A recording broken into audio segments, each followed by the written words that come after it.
రాష్ట్రంలో 10 ఏళ్ళ ప్రభుత్వం ఉంటే ఎవరికి డబుల్ బెడ్రూమ్ ఇండ్లు రాలే. కానీ అదే మన ప్రభుత్వం 10 ఏళ్లలో 20 లక్షల ఇందిరమ్మ ఇండ్లు కట్టి చూపిస్తుంది.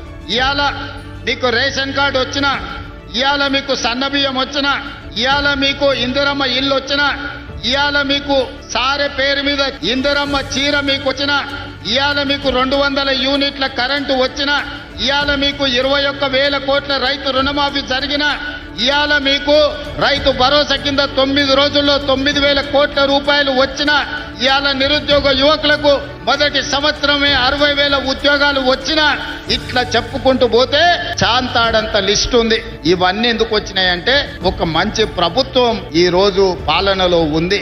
మంచి ప్రభుత్వం ఉంటే రాష్ట్రం ఎట్లా అభివృద్ధి చెందుతుందో, ఒక మంచి వ్యక్తి గ్రామ పంచాయతీ సర్పంచ్ ఉంటే ఆ గ్రామం అభివృద్ధి చెందుతుంది. అందుకే ఈ గ్రామ పంచాయతీ ఎన్నికలు మన గ్రామాలలో వెలుగులు నింపే ఎన్నికలు. మీరు మంచోళ్ళను చూసి ఎన్నుకోండి.